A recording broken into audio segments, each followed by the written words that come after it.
Entra no ar. O programa Diálogo com Sander Ascencio.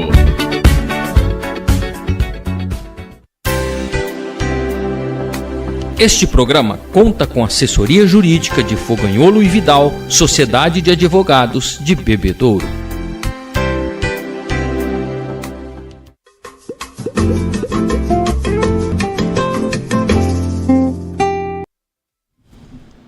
Olá amigos, sejam todos muito bem-vindos. Estamos começando mais um diálogo comigo, com o Sander Ascencio. Você é o nosso convidado mais do que especial.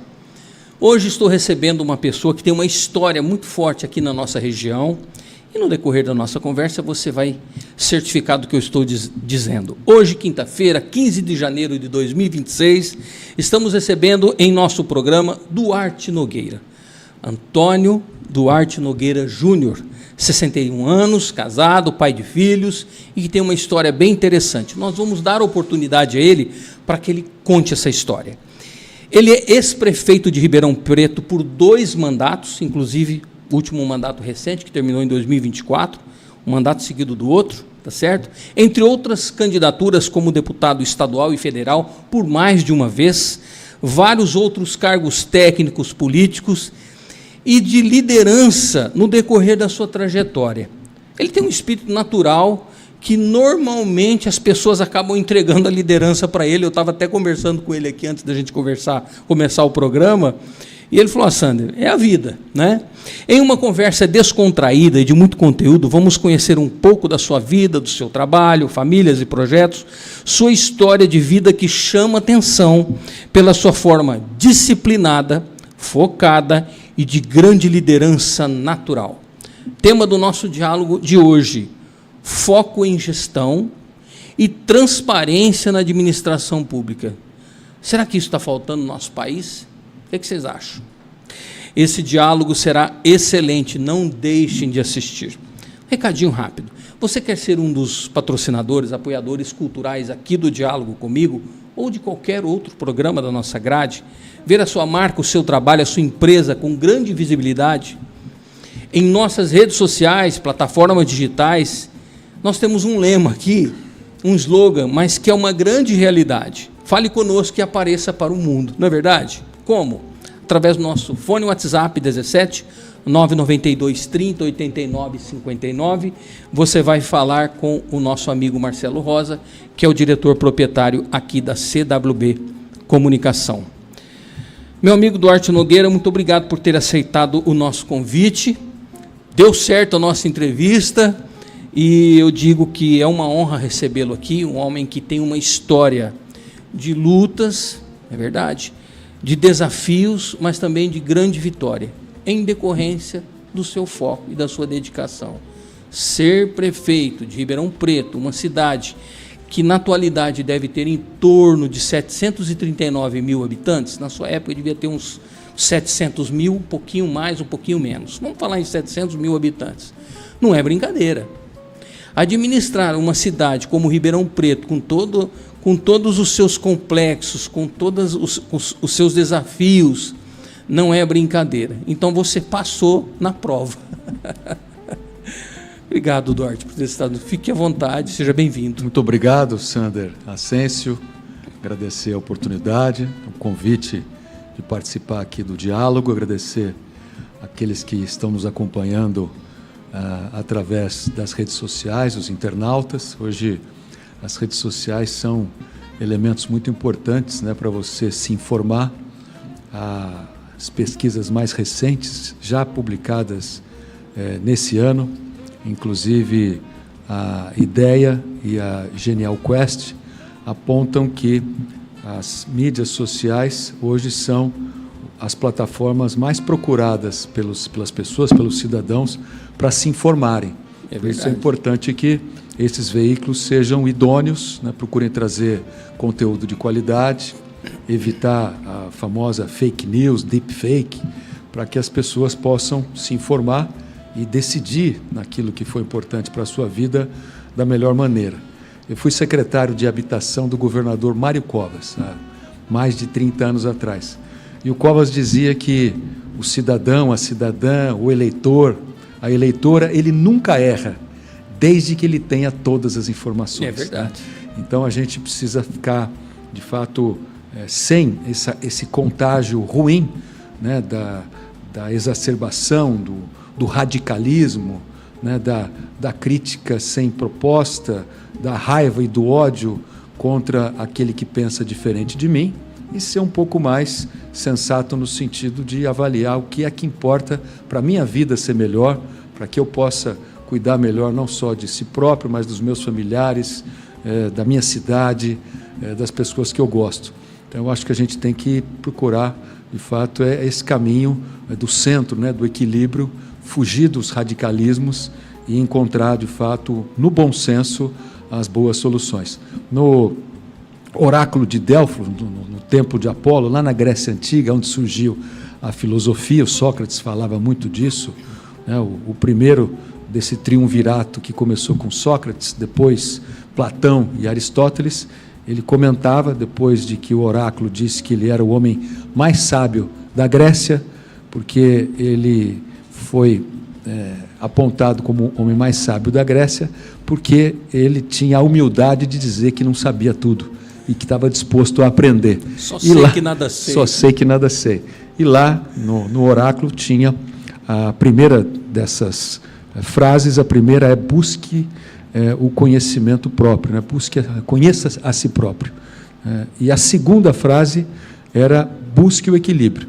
E a terceira frase, promessas são perigosas. Então veja que há um encadeamento entre conhecer a si próprio, ter equilíbrio, né, na sua vida, para você ter a virtude importante de ter a temperança como uma virtude importante para você não tomar decisões precipitadas, afobadas, na raiva, fazê-la com racionalidade, no tempo certo, do jeito certo. E a terceira é não falar aquilo que você não é capaz de fazer, né? Não fazer promessas que você não é capaz de executar, não assumir compromissos que você não seja capaz de entregar, para que você não perca a credibilidade, não só dentro da sua comunidade, mas com si próprio, né? Porque isso, à medida com que você tem a humildade de reconhecer que você tem limites, né, você acaba tendo uma autoestima melhorada e sendo uma pessoa certamente mais agradável do que aquela que acha que sabe tudo, né? Porque quem sabe tudo, diz que sabe tudo, já tem muita dificuldade em aprender qualquer coisa. Em suma, resumindo um pouco do que você disse, nada mais interessante do que sermos nós mesmos. É isso. Sem dúvida, né? Eu acho que a gente aprende com a maturidade, e eu que já passei dos 60, né, tenho um sentimento pessoal de que, com ter tido a oportunidade de viver tanto tempo, mas muitas pessoas não vivem, né, tanto tempo assim, te dá uma maturidade, uma serenidade na tomada de decisões, em enxergar, às vezes, tempestade num copo d'água, que são coisas muito pequenas para você se deixar perturbar. E isso ajuda você a ser uma pessoa mais legal com si próprio e com aqueles que estão ao seu lado. E não desprender energia com aquilo que não tem necessidade. Eu como engenheiro, né, eu falo que você não deve gastar energia para não deslocar nada, né? A física implica na questão do uso da energia para produzir algum tipo de efeito, algum tipo de deslocamento. Queimar energia e não sair do lugar é a pior coisa que tem. É prejuízo. É prejuízo. Nogueira, falar um pouquinho das suas origens, você permite? Claro. Um homem de 61 anos... Você está de 30 para 40 anos com uma vasta experiência na vida pública. É 30, isso? 30 anos. 30 anos. 30. Filho também de político. Teu pai foi ex-prefeito de Ribeirão Preto, inclusive por 2 mandatos. Sim. Né? Você é natural de Ribeirão Preto? Sou nascido em Ribeirão Preto. Nasci na Santa Casa de Ribeirão Preto, ali na Avenida Saudade, esquina com a rua Padre Euclides, há 61 anos atrás, em 16 de maio de 64, às 9 horas da manhã, num sábado. Né? Que detalhe, hein? A minha mãe sempre lembrava do dia que eu sou o primogênito, né? Eu fui o primeiro. Você foi conferir no registro do hospital? Tem lá, tem tudo isso certinho. E a minha mãe sempre lembrava, porque fui o primeiro filho, né, que nasceu, e obviamente ela por ser o primeiro a nascer, dos 2 filhos que ela teve, eu e a minha irmã Valéria, que veio um ano depois. Eu acho que isso fica muito forte, né, na mãe, quando ela tem o seu primogênito. E eu, enfim, carrego isso com muita alegria no coração. Nogueira, você acha que a formação que você escolheu acadêmica, engenheiro agrônomo, fez com que você se aproximasse mais do agronegócio? A gente percebe que você tem uma aproximação com o pessoal do agro. Agro é tech, agro é bom, né? Você criou alguns jargões aí, alguns projetos interessantes, em detrimento... Assim, você tinha aspiração em ir para a vida pública? Veja só que... E aí você se formou em engenheiro agrônomo. Você acha que as coisas se completam? Veja que interessante. Eu sou filho de médico, né? Meu pai foi prefeito de Ribeirão Preto por 2 mandatos, falecido esse ano, agora dia 4 de julho, vai completar 36 anos que ele faleceu. O meu pai não me viu na vida pública. Eu fui ingressar na vida pública depois que ele já tinha falecido. O meu pai queria ter sido engenheiro agrônomo, segundo ele me dizia, né? Mas a família, principalmente a minha avó Badia, fez muito esforço para que ele fosse médico. E ele acabou seguindo a carreira da medicina. Quando eu era mais jovenzinho, né, ainda período da adolescência, indo um pouco já para a vida adulta, eu pensava em ser engenheiro eletrônico. Eu gostava muito de desmontar rádio, desmontar motorzinho e tal. E isso me fascinava. Acho que a curiosidade da juventude da infância. Uma das minhas formações. Né?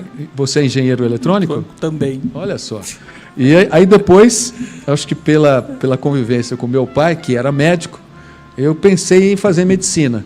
Mas depois acabei optando pela engenharia agronômica, que era o que ele lá atrás queria ser antes de pensar em ser médico. O meu avô, pai do meu pai, o seu Otávio, ele era agricultor, né?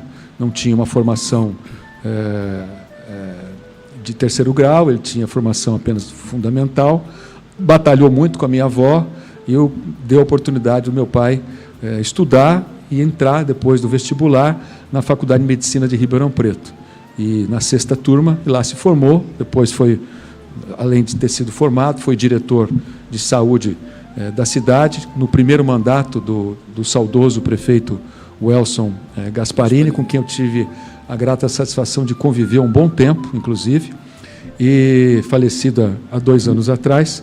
E depois disso, o meu pai acabou, depois de ter feito política estudantil, acabou entrando como diretor de saúde e foi o sucessor de Gasparini na prefeitura. E aí eu só acompanhei, desde que eu comecei a ler, a entender, conviver em casa, a partir dos 7, 6, 8, 10, 12 anos, via política dentro de casa o tempo todo, mas jamais pensava em disputar uma eleição e fazer uma campanha política para algum cargo.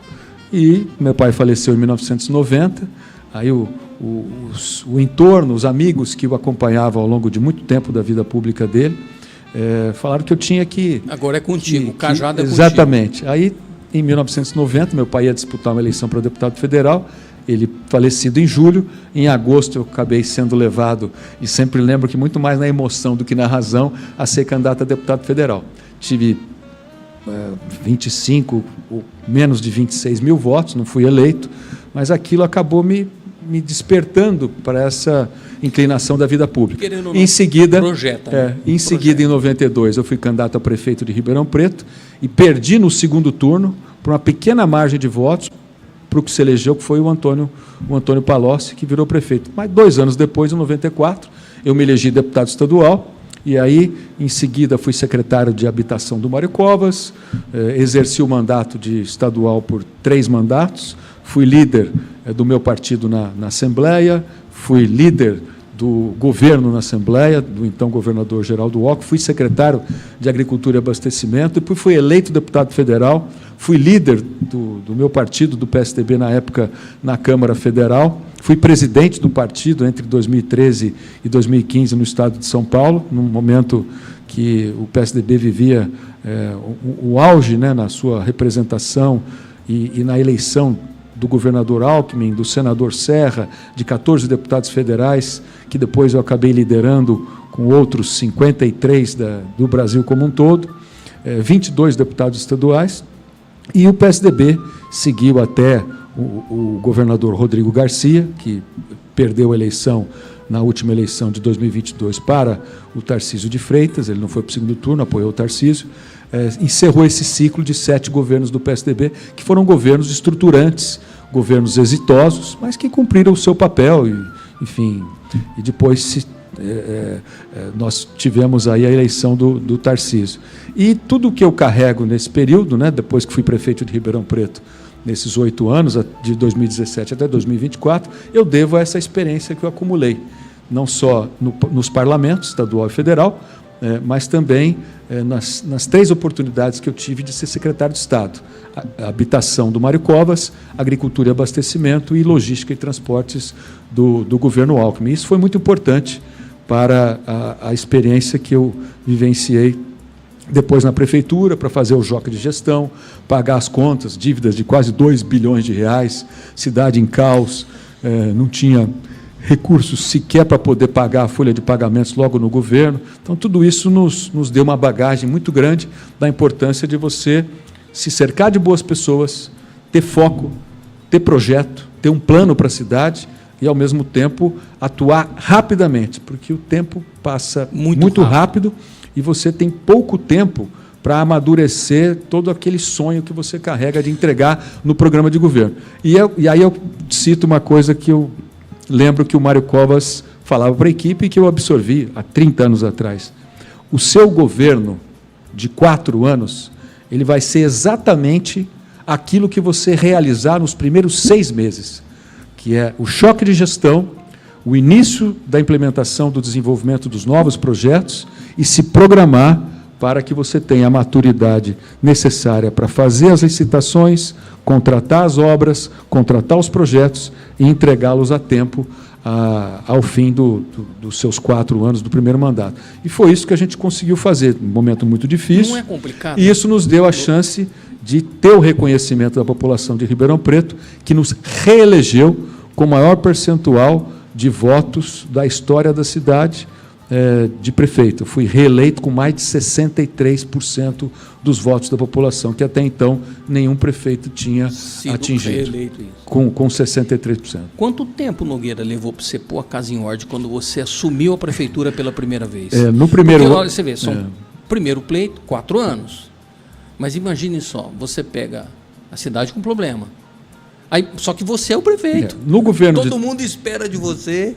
No governo de transição, depois que eu fui eleito no final de outubro de 16, entre novembro e dezembro, eu procurei me cercar de conselheiros, colaboradores, apoiadores das universidades, principalmente da Universidade de São Paulo, no campus da USP, que ofereceram o seu apoio, o Dr. Sandro Scarpellini, que depois acabou sendo o meu secretário de saúde, o professor Marcos Fava Neves, que é ligado à faculdade da FEA, né, de Economia e Administração, especialista na área do agronegócio e de gestão de cadeias agroalimentares, o professor Alberto Borges Matias, que foi o primeiro diretor da FEA quando ela foi iniciada na década de 90, na cidade de Ribeirão Preto, no campus da USP, e uma série outras de pessoas experimentadas, que me ajudaram. Alguns deles acabaram virando meus secretários. E nós encontramos, nesse período da transição, nesses 60 dias, de fato, um pouco mais de melhores informações, que, obviamente, você vai conhecer no detalhe. Quando você entra na máquina, a tua equipe vai atrás dos contratos, como é que estão as coisas em andamento, aí você tem uma visão melhor. Mas eu já tinha, durante o governo de transição, um conjunto de informações que nos apontava enormes dificuldades. Nós tínhamos uma folha de pagamento que superava 55% da receita corrente líquida. Eu tive greves de funcionalismo porque eu não tinha dinheiro para pagar todo mundo já no mês de janeiro. Eu carregava 2,5 folhas atrasadas, né, de servidores, uma dívida trabalhista de quase 280 milhões de reais com os servidores da Prefeitura, 334 milhões de dívidas de curto prazo, ou seja, faturas emitidas contra a Prefeitura, não pagas em 2016 e 2015, uma dívida fundada de 681 milhões de reais, que eu encerrei o meu primeiro mandato com 570 milhões, ou seja, amortizei 111 milhões dessa dívida fundada, e tinha, obviamente, um conjunto de responsabilidade de devolver remédio para o posto de saúde que não tinha, botar gasolina na ambulância, reformar postos de saúde e colocar em prática o meu projeto. E nesses 8 anos, a gente tem uma cidade que saiu de um orçamento de 2 bilhões 880 milhões e encerrei o meu último ano com 5 bilhões 145 milhões, sem ter aumentado uma única alíquota de impostos e ter colocado a casa em ordem, deixando para o meu sucessor, livre, né, de recursos, quase 150 milhões de reais do Tesouro, todas as contas em ordem, obras em andamento e recursos disponíveis para concluir essas obras. Tanto é que nesse ano que passou, 2025, todas as obras que eu deixei, né, que ainda não tinham sido concluídas na minha administração, foram entregues. E, obviamente, quem veio depois, o atual prefeito, agora vai ter oportunidade de começar as obras que, eventualmente, ele tenha se compromissado a fazer. A gente fez 900 quilômetros de asfalto, né, novo, 56 quilômetros de corredores de ônibus, renovamos a frota do transporte coletivo da cidade, mais de 300 ônibus com ar-condicionado, carregador de celular, Wi-Fi grátis, sem aumentar a tarifa durante 4 anos consecutivos, porque nós passamos a subsidiar a tarifa de ônibus, que permanece até agora em R$ 5,00, há mais de 4 anos. Entregamos 25 escolas, zeramos as filas da creche, aumentamos a estrutura de apoio ao Sistema Único de Assistência Social para as pessoas mais carentes da cidade, de 3 CREAs, de 3 centros especializados de assistência social para 5 CREAs, e de 5 CRAS, que é a entrada, né, da atenção básica do sistema de assistência social, de 5 para 15 CRAS. A gente aumentou a estrutura também da área social de uma maneira muito grande, entregamos novas unidades básicas de saúde, 3 novas UPAs, né? E o maior AME, Ambulatório Médico de Especialidades, do Estado de São Paulo, que é o AME de Ribeirão Preto, que toca 59 diferentes especialidades médicas e não médicas, para atender não só Ribeirão, mas toda a Direção Regional de Saúde, a DRS, da cidade de Ribeirão Preto. Trocando por miúdos, Nogueira, você entregou a prefeitura para o seu sucessor no azul e com superávit. Ponto. O mais importante, isso foi citado ontem num evento da Associação Paulista de Municípios, você disse que, que era a conexão APM, só para eu concluir. O primeiro palestrante, que foi o Carlos, falando sobre securitização de dívidas, ele citou o exemplo de Ribeirão Preto para dar garantias de sanidade fiscal, orçamentária e financeira. Ribeirão Preto é a única cidade do estado de São Paulo, com mais de 400 mil habitantes, que é certificada pela Secretaria do Tesouro Nacional como CAPAG A+. É o máximo elemento de qualidade de gestão fiscal, transparência e controle orçamentário que se pode ter entre as cidades brasileiras. Do estado de São Paulo, das 645, só 8 cidades têm CAPAG A+. E a única com mais de 400 mil é a cidade de Ribeirão Preto.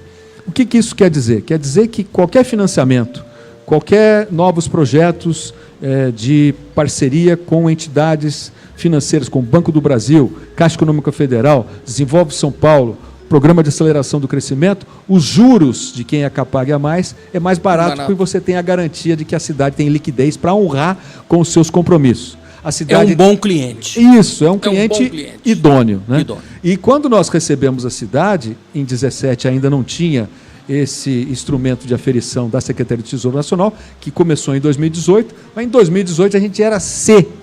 E aí foi uma luta para poder colocar a cidade em ordem, mas nesses 8 anos a gente saiu de C, foi para C+, para B, B+, até chegar em A+. E eu espero que a atual administração consiga manter a cidade nesse patamar de equilíbrio fiscal, de controle de contas, de sanidade do seu orçamento, sem comprometer a cidade para o futuro. E repito, como disse no começo, tudo isso sem ter aumentado uma única alíquota do imposto. Não mexi no IPTU, não mexi na planta genérica de valores, não mexi na alíquota de ICS, não mexi no ITBI, Imposto de Transmissão de Bens Intervenientes. Fizemos todo o ajuste no campo da redução das despesas, da melhoria do gasto público, da qualidade da gestão, para poder não mandar a conta para o contribuinte, que é o que geralmente, infelizmente, acaba acontecendo. Trabalho de gestão. Você usou a receita que você tinha, colocou a casa em ordem.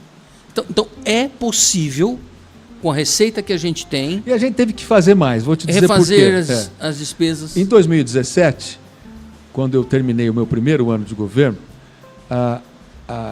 os meus antecessores, a minha antecessora, que governou a cidade entre 2009 e 2016, teve orçamentos, todos eles deficitários, gastando mais do que arrecada, endividando a cidade, inclusive teve 6 das suas 8 contas rejeitadas pelo Tribunal de Contas. Eu, no primeiro ano, dei aquele choque de gestão, meti o pé no breque, segurei tudo que dava para segurar e fechei o ano com superávit orçamentário. Aí, cheguei no final do ano, peguei o secretário e falei, Manuel Jesus Gonçalves, meu grande secretário de Fazenda do meu primeiro governo, a quem sou muito grato, e a cidade de Ribeirão Preto também. Falei, Manuel, agora 2018 vai ser uma beleza. Eu falei, não, agora entra o rombo da Previdência. Por quê? Porque a Previdência, que paga as aposentadorias, as pensões dos funcionários públicos municipais inativos, ela entrou em deficiência, porque não foi feita a provisão de recursos no passado. E a gente entrou e teve que começar a fazer aportes de recursos do Tesouro para honrar salário, Prefeitura é responsável aposentadoria e pensão. E aí a gente teve que fazer uma reforma da Previdência. Felizmente, a reforma da Previdência, no meio dos meus 2 mandatos, nos permitiu reduzir o déficit atuarial do nosso sistema previdenciário de 18 bilhões de reais para 8 bilhões de reais, equalizamos a Previdência e demos um fôlego para a cidade poder respirar. Claro que vai continuar tendo que fazer aporte, porque o sistema vem deficitário de décadas, mas daqui para frente, quem tocar tem a responsabilidade de continuar fazendo os ajustes necessários para manter a cidade em ordem. Nós temos aqui bastante manifestações. Eu vou ler aqui. Vamos lá. Quem está nos acompanhando, a primeira dama da minha vida, Aparecida Lopes Ascencio, minha esposa. Um beijo para ela. Boa noite a todos. Parabéns pelo convidado de hoje. Minha irmã, Solange Ascencio, também está nos acompanhando. Um beijo para vocês. A Solange, minha irmã, disse o seguinte: sou fã do Duarte Nogueira. Sou fã. E ela é moradora aqui em Bebedouro. Bacana, muito obrigado, Solange. Obrigado aí pelo elogio, pelo entusiasmo aí com o nosso trabalho. Doutor Fernando Maciel. E a dona Aparecida também, né? Da dona Aparecida, a hora que eu falei, eu convidei ela para vir junto, né? Falei, vamos lá. Ela falou, eu tenho coisas para colocar em dia, mas vou me manifestar e mandar um abraço aqui. Obrigado. Então está aqui registrado. Doutor Fernando Maxiano de Lima, boa noite, Sandro, Duarte Nogueira, grande abraço. Obrigado, Fernandinho. O Mário Gomes de Oliveira Júnior, que está aqui presente, ele está aqui. Inclusive, pessoal, Mário Gomes de Oliveira Júnior, que é presidente da CIAB de Bebedouro, também é empresário, Grupo Pena Verde. Dr. Fernando Piffer, o Ângelo, da Organização Social de Luto São João, eles vieram aqui recepcionar o Duarte Nogueira, a sua equipe. O Jorge está aqui, nosso amigo também ali, me perdoe, eu esqueci seu nome, como é que ele chama? Duarte? Alessandro, seja bem-vindo também. E vieram recepcioná-los aqui, são amigos de longa data e foi bem bacana, um momento bem legal, pessoal, aqui na CWB. Deixa eu aproveitar aqui para agradecer o Mário Pena Verde, né, que é popularmente conhecido, Mário amigo, Gomes de Oliveira Júnior, mas é o Mário Pena Verde. O Mário é meu amigo de 20 anos, né? A gente se conheceu no início dos anos 2000 e sempre tivemos aí uma boa amizade. Eu fui um admirador do sogro dele, o seu Nelson Scorsolini, que foi prefeito da cidade de Santa Rita do Passa Quatro por várias vezes, proprietário do Posto Anhanguera, que tem o melhor pastel entre Ribeirão Preto e São Paulo, que eu sempre paro lá para comer o pastel do Posto Anhanguera. Agradecer também o Dr. Fernando Piffer, agradecer o Ângelo da Óleo, que são amigos que tiveram, enfim, a oportunidade de vir me receber aqui no no seu podcast, bater um papo, já foram, mas quero agradecer pelo carinho conosco, além do Jorge Oliveira e do Alessandro Irata, ambos foram meus secretários, né, da nossa administração, e hoje vieram me acompanhando aqui nessa visita a você, Sandra. Nogueira, onde você encontrou gente tão competente quanto o Jorge, o Alessandro, a Renata? Porque esse pessoal é bom para responder, é rápido, articula bem. Olha, você vai... O Jorge é uma simpatia de pessoa. Pessoal, vocês não estão vendo o Jorge, dá vontade de mostrar ele. Mas ele está aqui do nosso lado, né? Não desmerecendo o trabalho restante da sua equipe, mas o Jorge é um camarada gente boa demais, ô Nogueira. Eu tive durante, principalmente esse período na prefeitura, a oportunidade de conviver com homens e mulheres muito diferenciados, né, que aceitaram o convite de colaborarem com a minha administração. O que não é fácil, né, porque a vida pública ela é sempre muito mais difícil do que se imagina, é muito trabalho, pouco reconhecimento, mas quem tem espírito público e vontade de fazer as coisas de maneira certa, acaba sentindo nas entregas positivas que uma equipe é capaz de realizar muita satisfação interior e pessoal.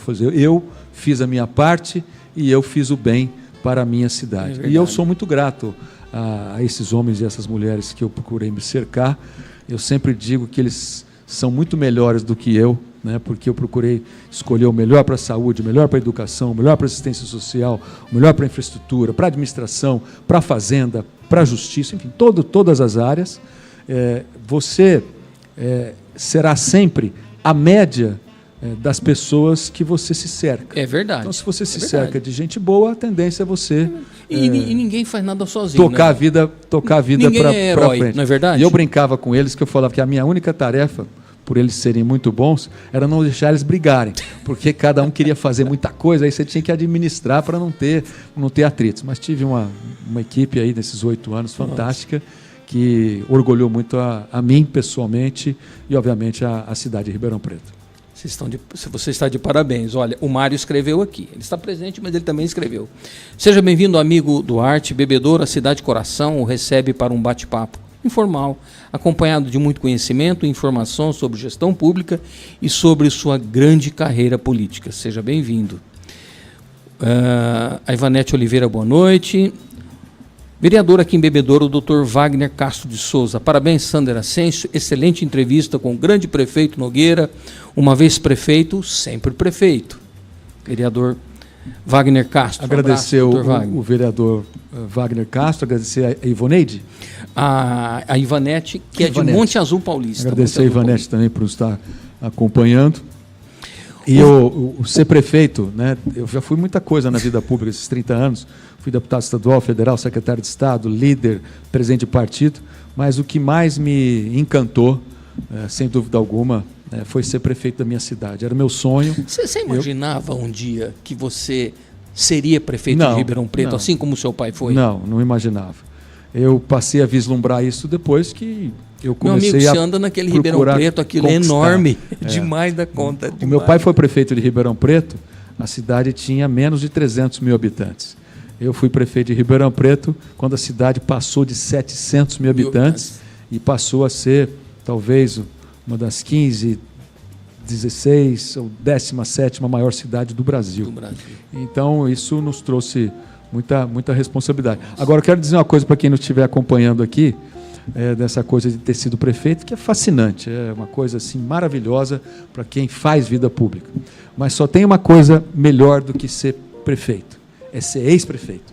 Porque o ex-prefeito não tem a responsabilidade, né, dioturna, 24 horas das demandas da cidade, que às vezes são emergenciais, e você acaba tendo o respeito da população, desde que você tenha feito um bom trabalho, e o reconhecimento quando você circula pelas ruas da cidade, e é muito bacana, né? As pessoas viram, olha, você foi um grande prefeito, você foi um bom prefeito, olha, você errou aqui, isso aqui devia ter sido feito dessa maneira, mas eu tenho que considerar que todo mundo recebe críticas, né? Fazendo ou não fazendo. E como minha mãe dizia, minha saudosa mãe, dona Nair, é mais fácil você receber críticas por ter feito alguma coisa do que receber críticas por ter se omitido ou não feito nada. É verdade. Olha, Palavras do Dr. Wagner Castro de Souza. Palavras dele, está escrito aqui. Olha aí, ó. Os ônibus com Wi-Fi, carregador de celular. Enquanto os munícipes são enganados aqui em Bebedouro com quitação da dívida e aumento de tarifa. Palavras do Dr. Wagner Castro. Fez um comparativo, certo? Se referindo à tua pessoa, o Nogueira, ele diz aqui que você tem muito a ensinar. Eu vou fazer um resumo em questão de gestão pública para Bebedouro e para toda a nossa região. É uma experiência interessante e relevante. Sander, você comentou no início do nosso papo, né, a questão do tamanho da cidade, né?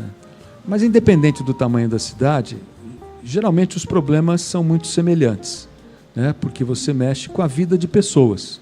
No caso do setor público, você tem que responder pelo SUS, pelo Sistema Único de Saúde, fazia parte da prefeitura.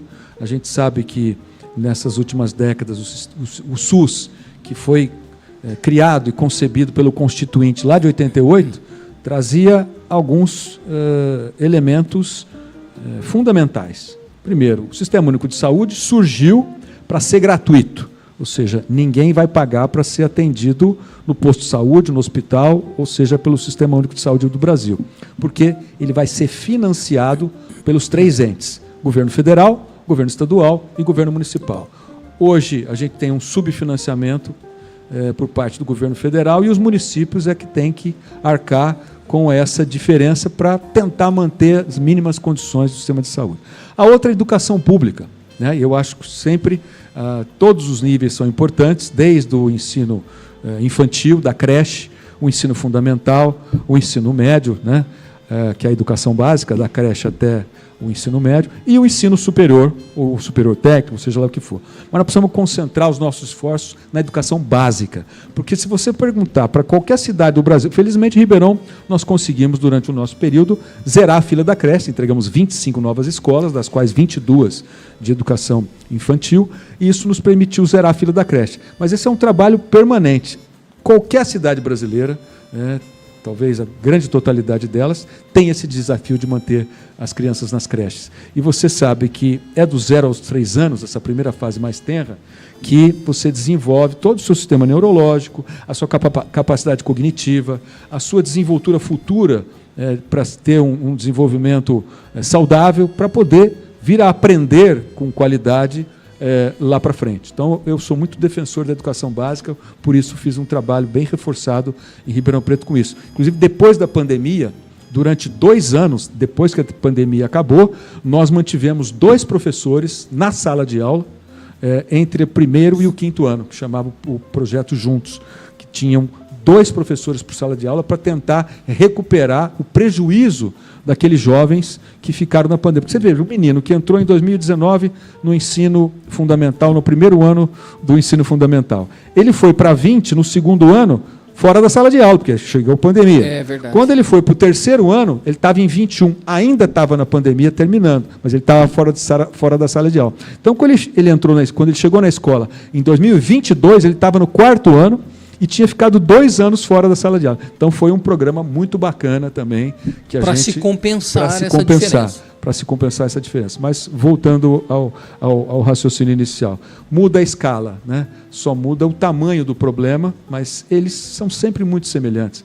É saúde, segurança, educação, destinação final dos resíduos, né? O lixo correto da cidade, a parte de saneamento básico, água tratada, esgoto coletado, esgoto tratado e empregabilidade e boa gestão dos recursos naturais, que é o que se chama hoje de sustentabilidade, que é uma agenda cada vez mais importante, porque ela avoca problemas de mudanças climáticas, problemas de aumento dos gases de efeito estufa, tempestades, temporais, furacões em lugares onde não havia, agora em outro lugar, o uso racional, né, e a busca, né, de uma transição energética mais limpa. Então, tudo isso acontece aonde? Nas cidades. Né? Porque você fala, não, o planeta precisa ser salvo. Não, o que precisa ser salvo não é o planeta. O que precisa ser salvo são as cidades do planeta, aonde as pessoas moram. Que você defende que mais municípios...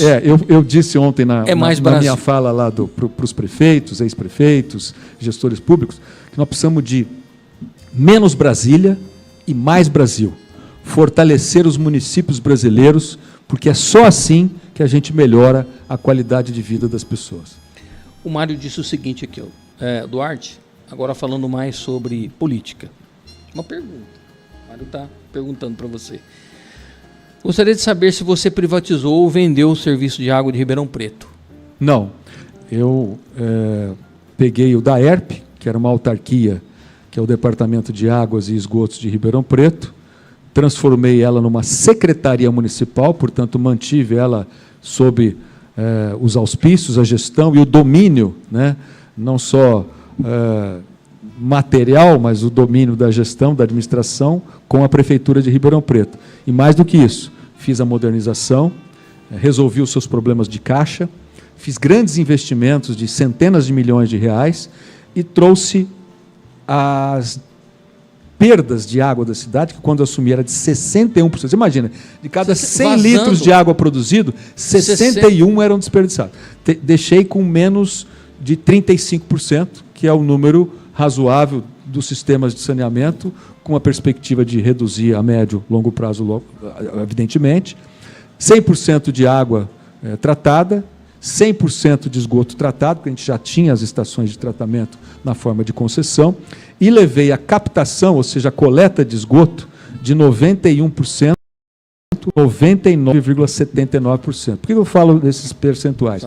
Porque se você entrar agora aí no Sistema Nacional dos Indicadores de Saneamento, dos Índices de Saneamento, www.snis.org, você vai ver os indicadores da cidade de Ribeirão Preto ao longo dos anos e vai confirmar esse dado oficial, que são dados das mais de 5 mil cidades brasileiras, conforme os seus sistemas de saneamento. Então, deixamos uma cidade redondinha, principalmente também nessa questão da área do saneamento básico, e quanto mais você investe em saneamento básico, menos você precisa investir em saúde pública, porque as pessoas ficam menos doentes, você tem menos doenças endêmicas, mais qualidade de vida, menos problemas. A qualidade da água fica melhor. Exatamente, qualidade da água e assim por diante. Nós temos comentários aqui no YouTube. O Juarez Messias. O Juarez Messias é servidor municipal em Ribeirão Preto. Ele diz o seguinte: credibilidade, palavra-chave que a política está se tornando cada vez mais um motivo para elegermos os nossos candidatos.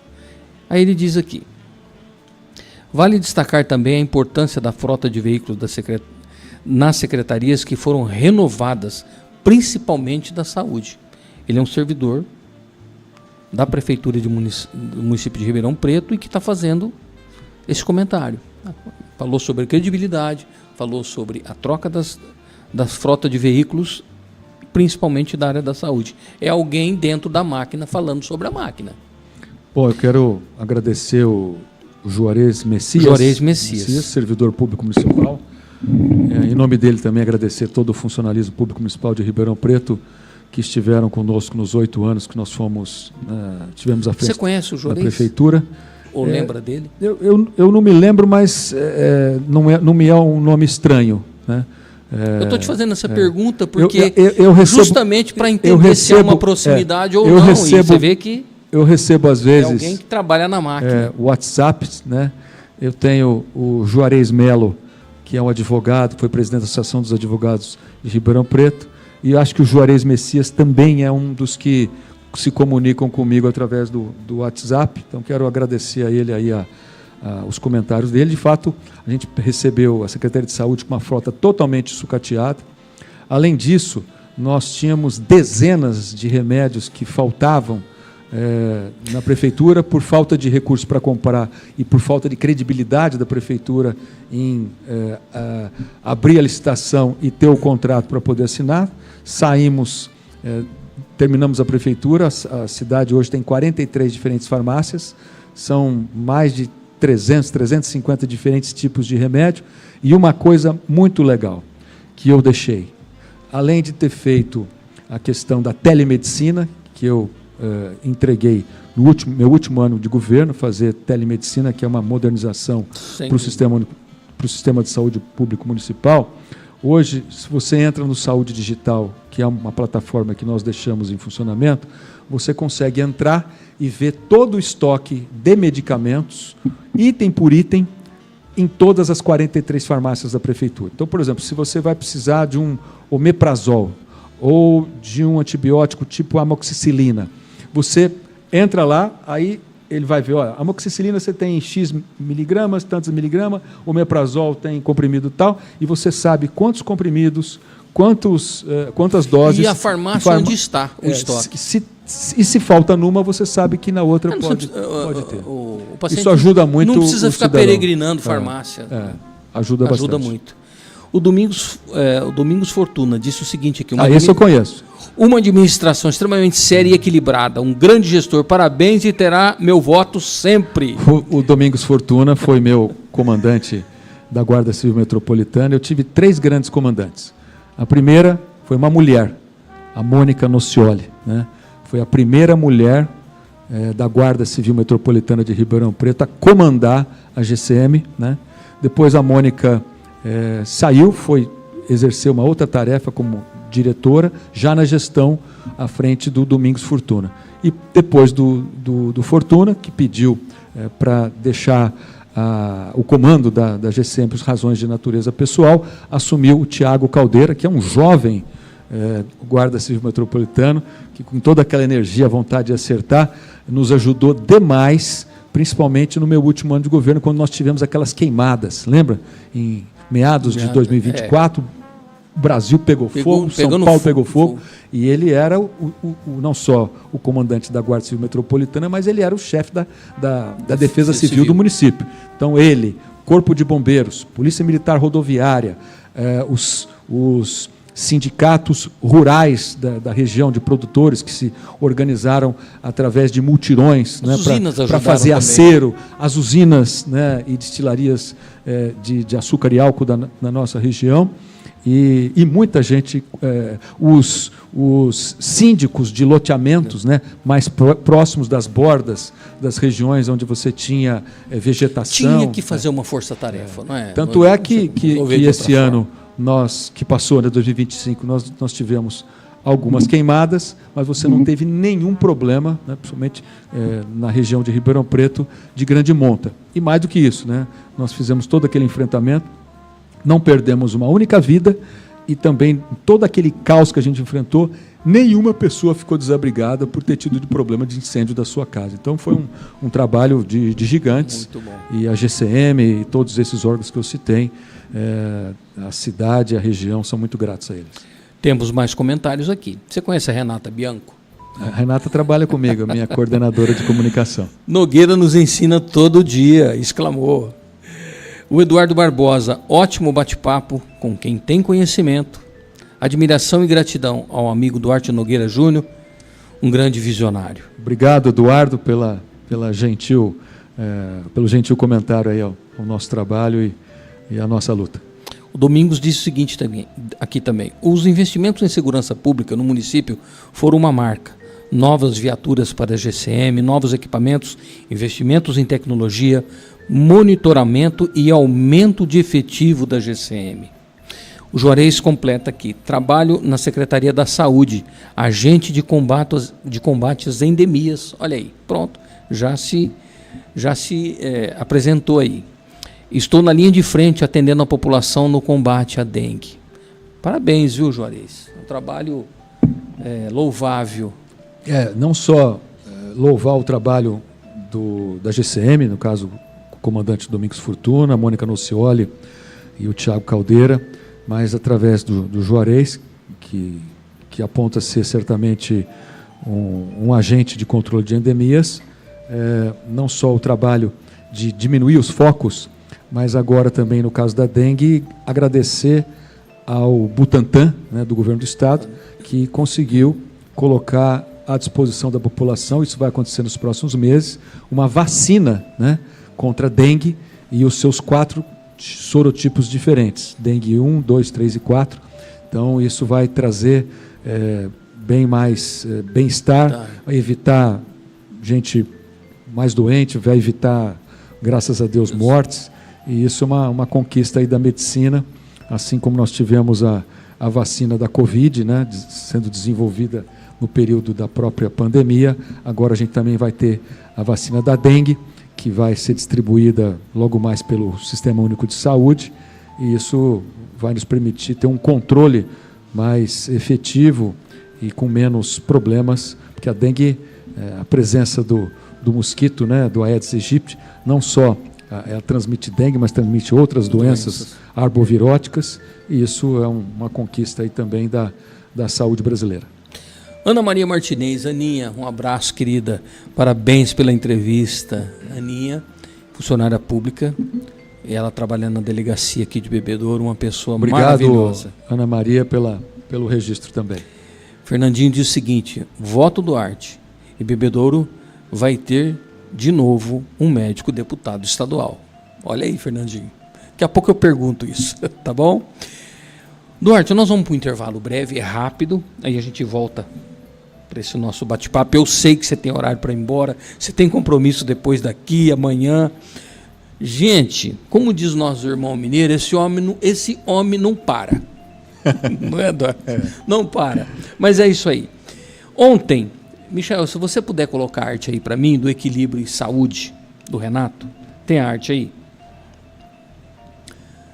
Não tem problema, vai procurando ela aí. Ontem estreou, no dia 14, ontem aqui nas redes sociais do Facebook, YouTube, todas as nossas plataformas digitais, Equilíbrio e Saúde com o jornalista Renato Oliveira. Ele também é terapeuta e foi um sucesso. Você quer acompanhar programas que têm conteúdo, que têm qualidade?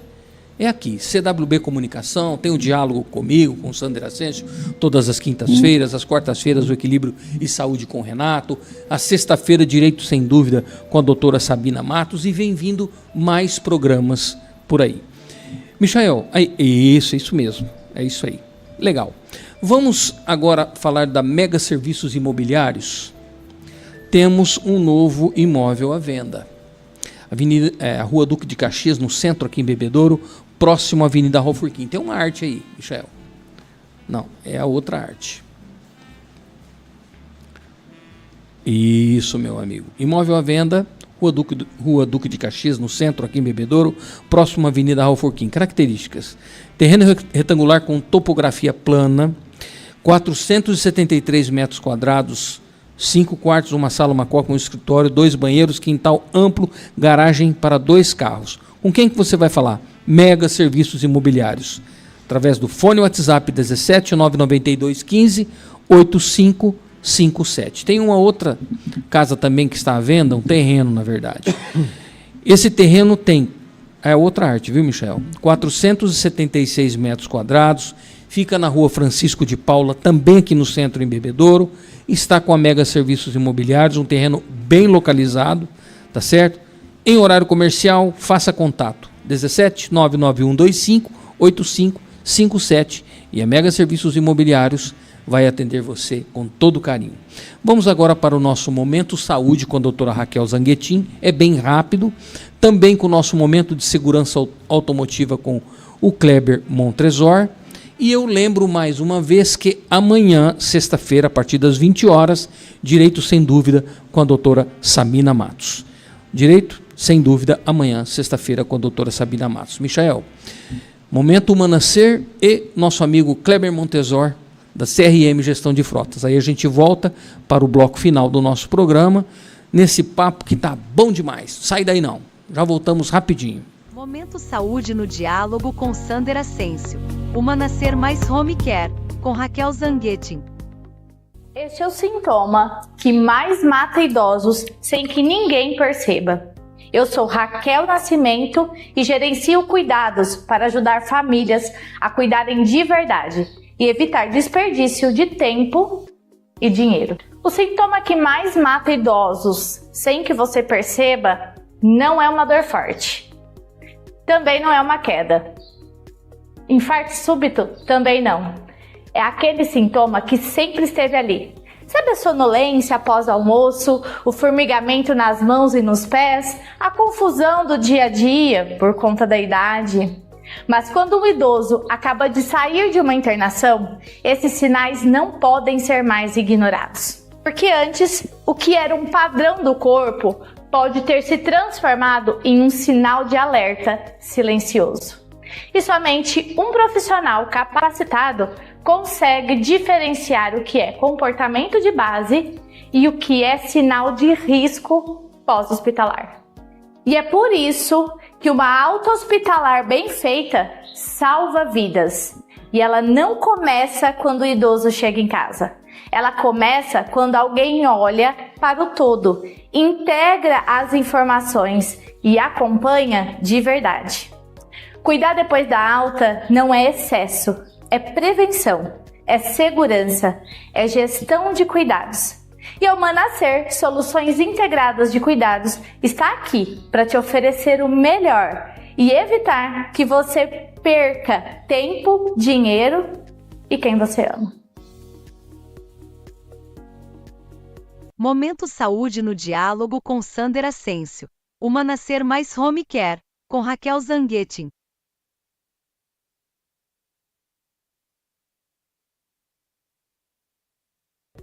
Dicas de segurança automotiva, com Kleber Montresor. Olá pessoal, eu Kleber Montresor, consultor da CRM Gestão de Frotas. Dando sequência nos nossos vídeos que nós começamos no final do ano passado, vamos seguir a dica ergonômica número 2 para os motoristas de automóveis. Então vamos ao vídeo. E nesse episódio do Dica Segura, vamos falar mais um pouco sobre ergonomia.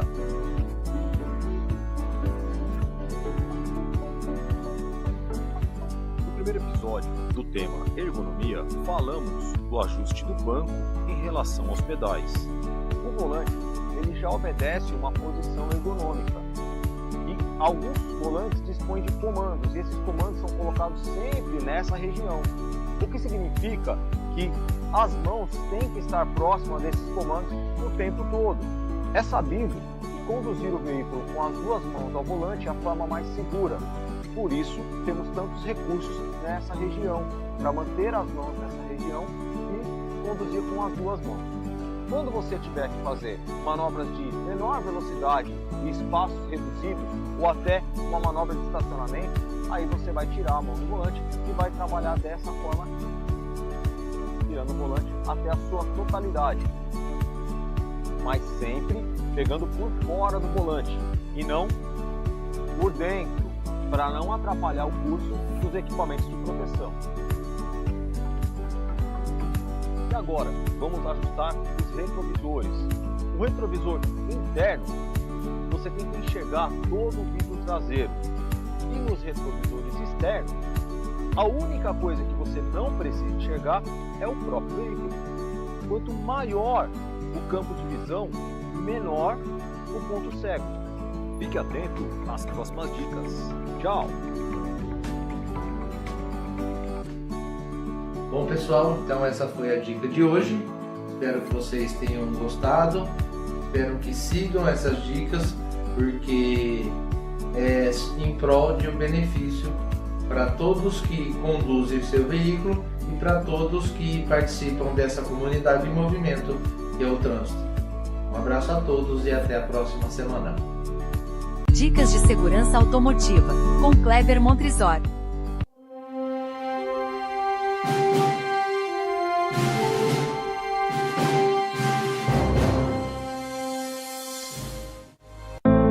Shoichi Mitsushi.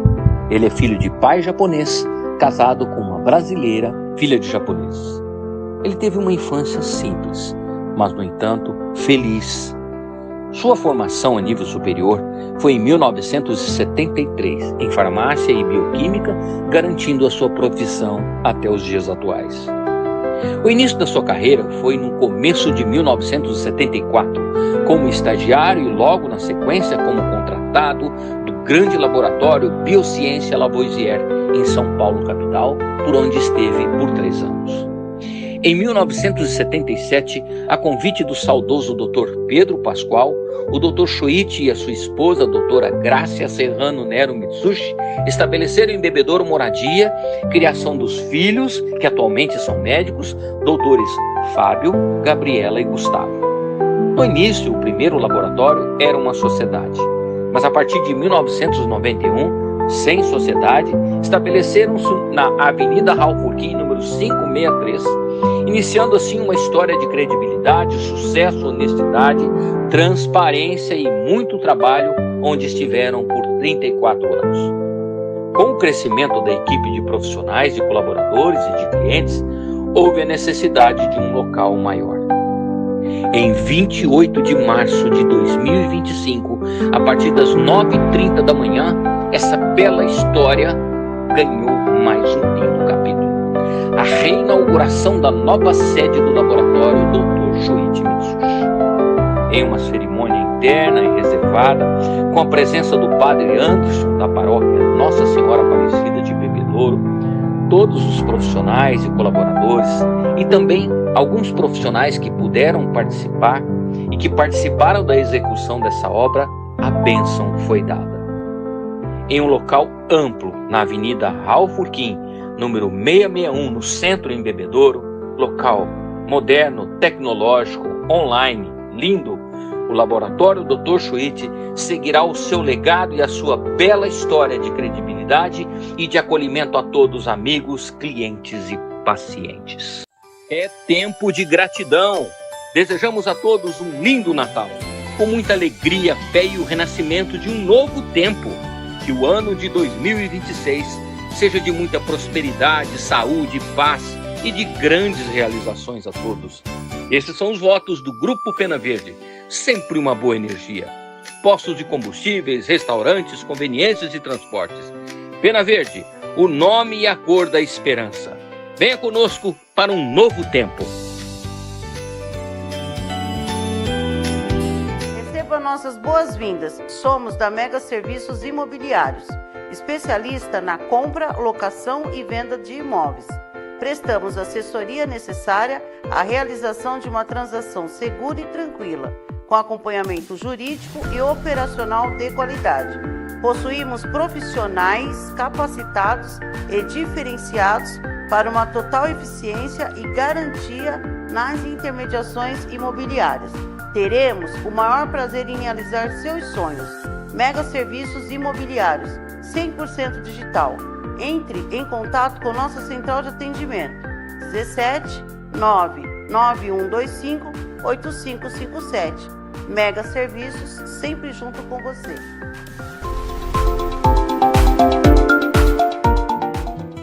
Você já parou para pensar em como anda a sua saúde emocional? Em meio à correria do dia a dia, encontrar um momento para cuidar de si mesmo é essencial. Com as terapias integrativas, você encontra o equilíbrio que precisa. Conheça a Terapia Ágata, uma abordagem única para ressignificar suas emoções e promover um bem-estar profundo e verdadeiro. Não adie mais o seu autocuidado. Invista na sua saúde mental e descubra uma vida mais leve e consciente. Agende sua consulta. Terapeuta Renato Oliveira, contato 17 99155 3052.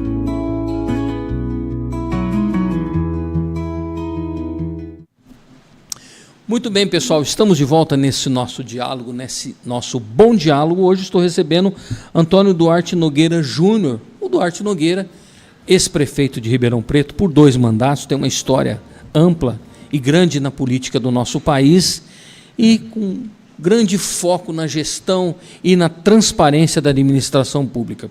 Certificando o que eu estou dizendo, a Silvana Pires, ela disse o seguinte aqui: seriedade e comprometimento com o bem público foram visíveis na gestão do Nogueira. Muitas vezes contrariando alguns segmentos, nunca abriu mão dos seus objetivos de resolver o déficit orçamentário. Comentário da Silvana Pires aqui no YouTube. Nogueira. Obrigado, agradecer a Silvana Pires aí pelo registro positivo, elogioso da nossa administração.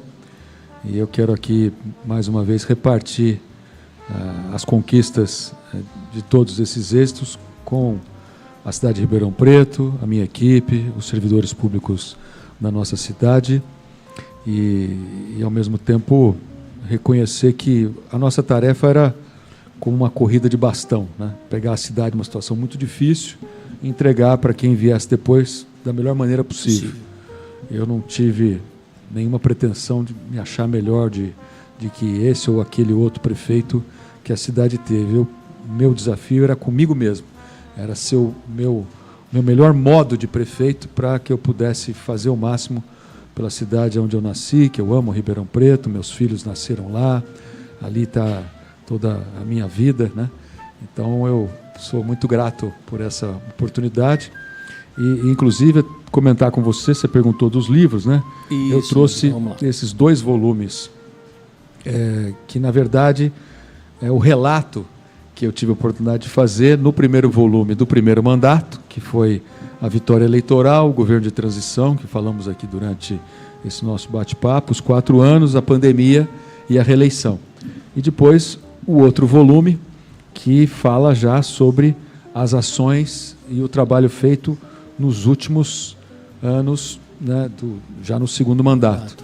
E esses 2 volumes, inclusive no primeiro, eu tive a oportunidade de colocar aqui um QR Code na última página, que remete aos 25 decretos que eu editei no meu primeiro dia de governo para fazer o choque de gestão e iniciar o saneamento e a colocação da casa em ordem.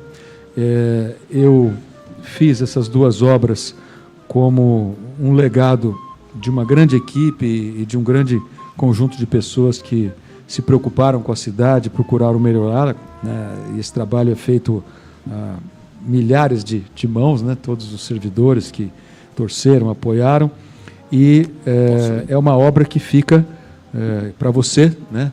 E para todos aqueles que eventualmente se interessarem por administração municipal. Não é um livro técnico, na verdade, são 2 volumes relatando como é que o dia a dia aconteceu em cada área, saúde, infraestrutura, saneamento, segurança e assim por diante. Você e que serve de a tua experiência, a tua história tá para cá. Está tudo aí. Para quem quer ser um bom gestor, fica a sugestão.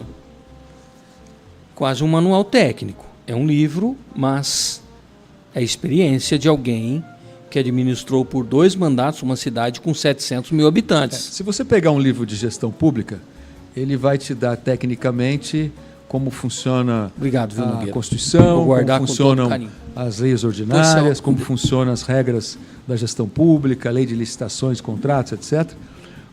Que é uma coisa eminentemente técnica, né? Que isso você pode ter acesso a qualquer obra de qualidade de gestão pública. Aqui, na verdade, não teve essa pretensão.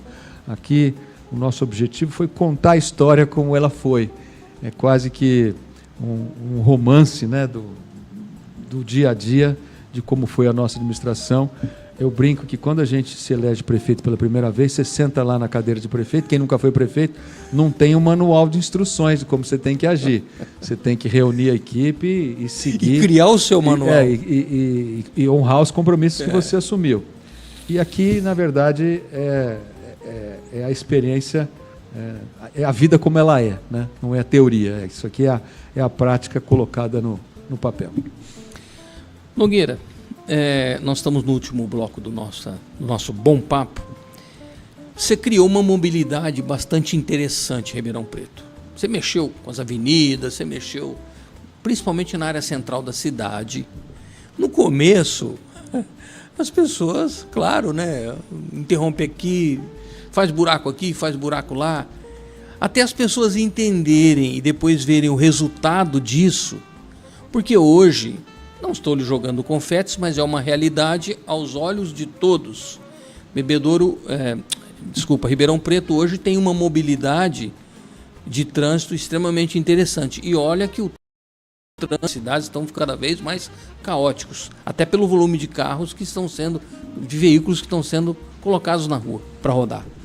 E você conseguiu melhorar aquele pedaço da Jerônimo Gonçalves, né, que a gestão anterior tinha começado, você acertou aquilo ali, você mexeu muito em várias avenidas, em 9 de julho, que às vezes o pessoal comenta, mas não ficou tão bom assim e tal. Talvez seja essa oportunidade, Nogueira, de você explicar. Eu conheço a 9 de julho do passado, toda de paralelepípedo, toda cheia de buraco, uma confusão. Como qualquer obra, é traumático para a população, é traumático para o trânsito. Mas depois disso, essa mobilidade chamou atenção a nível de Brasil. Você pode falar sobre isso? Posso. E até para que quem estiver nos assistindo ter uma noção do tamanho do desafio, quem assistiu às eleições municipais na capital de São Paulo, o ano retrasado de 2024, viu num dos debates o então candidato Guilherme Boulos, que foi para o segundo turno com o Ricardo, né, que venceu o segundo turno. Mas no primeiro turno, o Boulos fez um desafio para o Ricardo Nunes. Diz, olha, na eleição de 2020, vocês prometeram, durante 21 até 24, fazer 10 quilômetros, ou melhor, 10 não, 40 quilômetros de corredores de ônibus na cidade de São Paulo. E você só fez 4 quilômetros. Como é que você quer ser eleito prefeito novamente? 40 quilômetros em São Paulo e a prefeitura só fez 4. Estava no debate, estou só repetindo o que foi dito lá. O que foi dito lá. Nós entregamos, funcionando, operando, 56 quilômetros de corredores de ônibus. 56. E o maior corredor de ônibus da cidade de Ribeirão Preto, começando com a primeira obra que eu tive que realizar, entregar, praticamente na plenitude, que foi a Avenida Antônia Mugnato Marissec, lá no Ribeirão Verde. Depois passando por baixo da rua da Rodovia Anguera, ali na Avenida Recife, né? Depois a Tomás Alberto Waitley, que é a terceira avenida, emendando, Avenida Brasil, quarta avenida, Avenida Mogiana, quinta avenida, Avenida Meira Júnior, sexta avenida, Avenida Independência, a sétima avenida, Avenida... Salvo engano, a Independência tem até túnel. Sim, a Independência tem um túnel passando por baixo, o único túnel da cidade. Depois, a que entra ali no João Rossi, que é a Avenida Lígia Latuf Salomão. Depois, a Brazolaia Costa, até você chegar na Coronel Fernando Ferreira Leite, que foi uma nova avenida que eu fiz ligando o Ribeirão Shopping até a Avenida Caramuru, além da duplicação e entrega da Avenida Adelmo Perdiz, mais várias outras intervenções que nós fizemos na cidade, no total de 900 quilômetros de novos pavimentos entre ruas e avenidas da cidade. Então foi uma obra de infraestrutura muito grande. E também a 9 de Julho. A 9 de Julho com uma característica mais delicada, porque ela é uma avenida tombada, porque ela tem mais de 100 anos. Ela foi inaugurada em 1922 pelo então prefeito Guião, né? E ela foi inaugurada em 22 para comemorar a independência do Brasil, né? 1822, 1922. E o nome da 9 de Julho não era 9 de Julho. A 9 de Julho se chamava Avenida Independência. Depois que ela mudou de nome com o prefeito José de Magalhães, que foi o primeiro prefeito eleito da cidade de Ribeirão Preto. Antes eram vereadores que eram escolhidos, entre eles o prefeito. E o Zé de Magalhães fez a nova Avenida Independência e pôs o nome da Avenida 9 de Julho como 9 de Julho, alusiva à comemoração da Revolução de 32, né? Que é a Revolução Constitucionalista que nós tivemos, né? Brasil e o resto contra o governo do Getúlio Vargas, aquela coisa, o primeiro governo do Getúlio, de 30 até 37. E a 9 de Julho, quando nós fizemos o primeiro contrato de revitalização, a empresa que venceu não honrou o contrato com a prefeitura, nós cancelamos o contrato unilateralmente, punimos a empresa que não pôde mais contratar com a prefeitura, além da multa que ela recebeu. E fizemos uma outra licitação. Depois dessa outra licitação, nós tivemos também problemas pelos fatores supervenientes que você encontra numa avenida que tem mais de 100 anos, coisas que você não era previsto, mas infelizmente... E que estava embaixo daquelas pedras, né? Então isso atrasou bastante, mas felizmente a avenida já está entregue, estão circulando, e hoje a gente tem uma avenida que depois de 2 ou 3 décadas praticamente abandonada, hoje ela está toda transitável, mantendo os paralelepípedos na forma original, conforme o instrumento de tombamento assim exige, né? Com toda a parte histórica, toda a parte das Cibipirunas e tudo mais, né? Mas como qualquer obra, você vai na sua casa, você vai reformar uma despensa, vai reformar um banheiro, vai reformar uma sala, vai fazer um cômodo a mais, você tem um transtorno. Agora, quando você joga a casa abaixo para reconstruir a casa novamente, como é o que fizemos em muitas intervenções na nossa cidade, a questão é diferente. Mas isso é natural, não só na gestão pública. O setor privado também tem. Veja, eu sempre cito o exemplo do SESI, acho que é lá no Planalto Verde de Ribeirão. O SESI foi licitado uma vez, a empresa não cumpriu. Licitou a segunda, a empresa não. Foi cumprir só na 5ª empresa, depois de quase 10 anos, né, de uma novela que parecia inacabável, né? Então, infelizmente, essas coisas acabam acontecendo. Você não tem como prever esses fatores supervenientes, são coisas que acontecem depois, né? E, obviamente, a gente tem que assumir o ônus, né, dos problemas que você enfrenta, mas, como eu disse aqui para você, né, é melhor você ser criticado por que fez do que ser criticado por ter sido omisso, por não ter feito, né? Então, todas as obras de mobilidade que a cidade pôde ter, nos permitiu hoje ter um transporte coletivo mais seguro, mais confortável, sem onerar o usuário, porque as tarifas estão congeladas há mais de 4 anos, e quem anda de ônibus em Ribeirão Preto, que é o trabalhador, a trabalhadora, o estudante, o comerciante, o cidadão comum, ele sabe que hoje ele chega mais rápido na sua casa andando de ônibus do que chegava antigamente.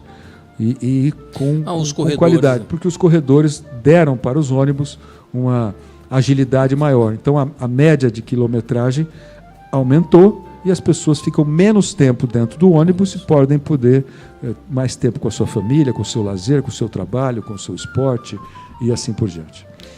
Dr. Fernando Maximiano de Lima está perguntando aqui. Gostaria de saber quantos cargos comissionados o Nogueira tinha em sua gestão. Você lembra, Nogueira? Olha, nós assumimos a prefeitura, nós tínhamos alguma coisa como acho que quase 500 cargos comissionados, entre de livre provimento e aqueles que deveriam ser preenchidos por servidores de carreira. Eu cortei isso pela metade na nossa reforma administrativa, e eles foram para alguma coisa, se não me falha a memória, de 280, 260, sendo que praticamente a metade desses cargos em comissão, são obrigatoriamente necessários de serem preenchidos por servidores de carreira. Ou seja, você deixou exatamente o que tinha necessidade. Isso, e exatamente isso. O que eu disse que iria fazer, né? Então, não foi nenhuma novidade esse choque de gestão, o saneamento das finanças públicas, o enxugamento da máquina, o corte de gastos que, na nossa opinião, eram desnecessários, e com isso você tem hoje uma cidade que pode fazer mais investimentos. E eu terminei o meu último ano de mandato, uma cidade que tinha investimento negativo, investimento zero, com quase 10% da receita corrente líquida livrinha para fazer investimentos na cidade, além de manter salários em ordem, obrigações trabalhistas e todos os benefícios e conquistas que os servidores e os cidadãos da cidade de Ribeirão Preto precisariam ter. Samurai Caçador, Mardiqueu, Monte Azul Paulista. Filho do prefeito, né, de Monte Azul. Meu abraço ao Samurai, um abraço ao prefeito Mardiqueu. Ele está dizendo aqui, um abraço, Sandro, um abraço também ao amigo Nogueira. Encontrei com o Samurai.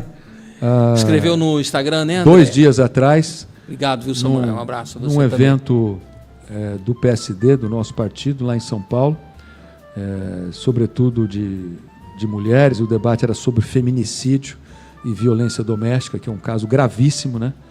E o Samuel Caçador estava lá, tive a oportunidade de revê-lo.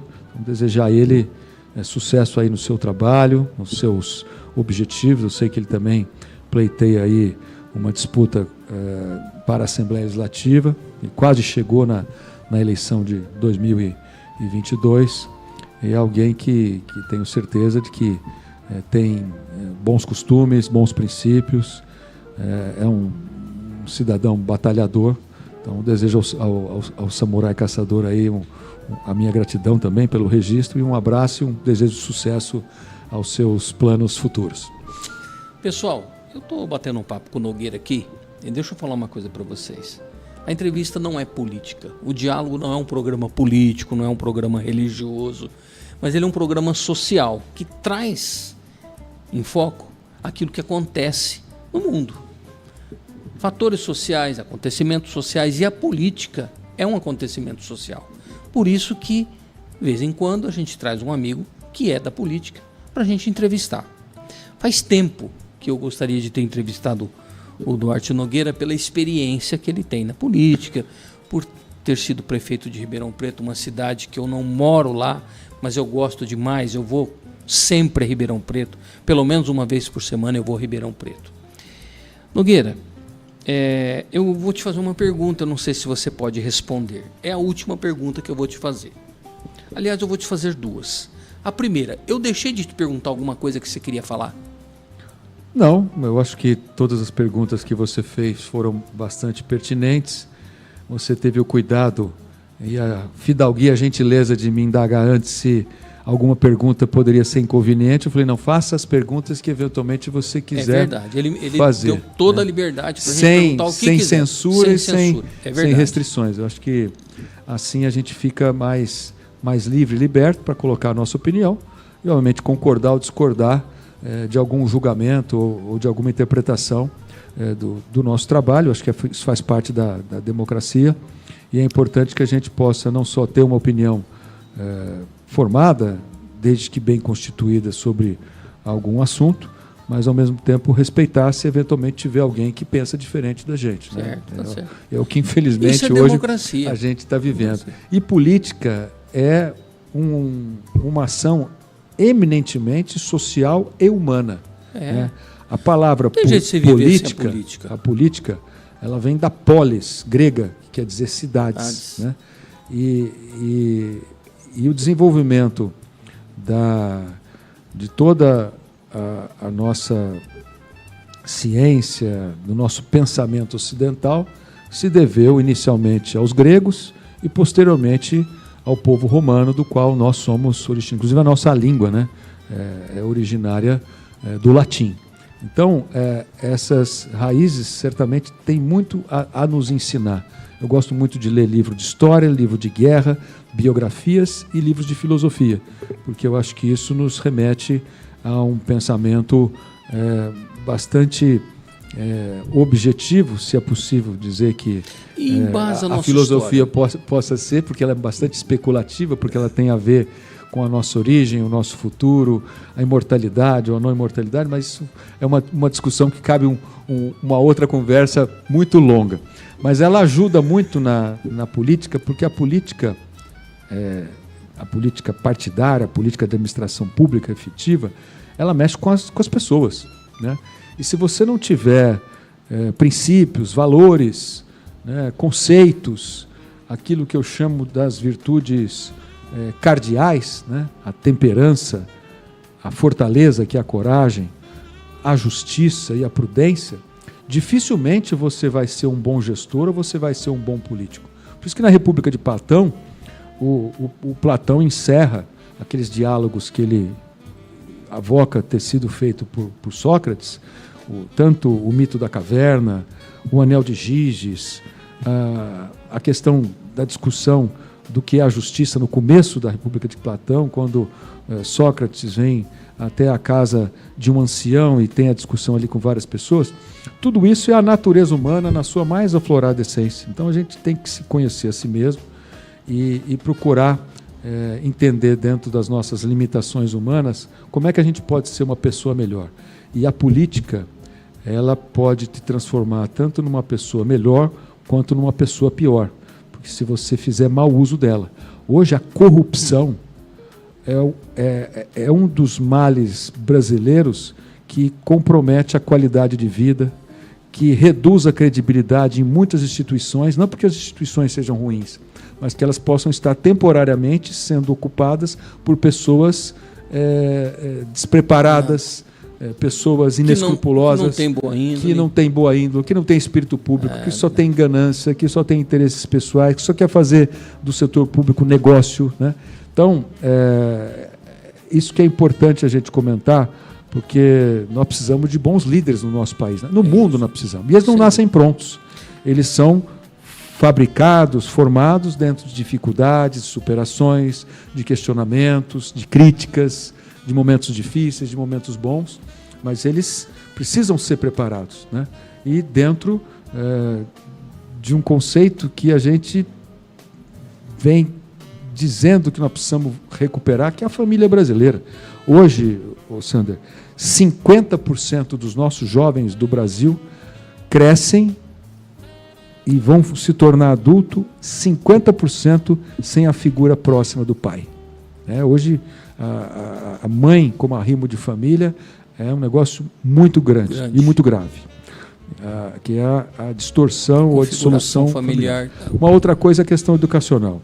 De cada 10 alunos, 10 jovenzinhos que entram na educação básica para ir até o terceiro ano do ensino médio, o antigo terceiro colegial, de 10 que entram, só 6 chegam ao 3, a terminal. Ou seja, 40% fica no meio do caminho.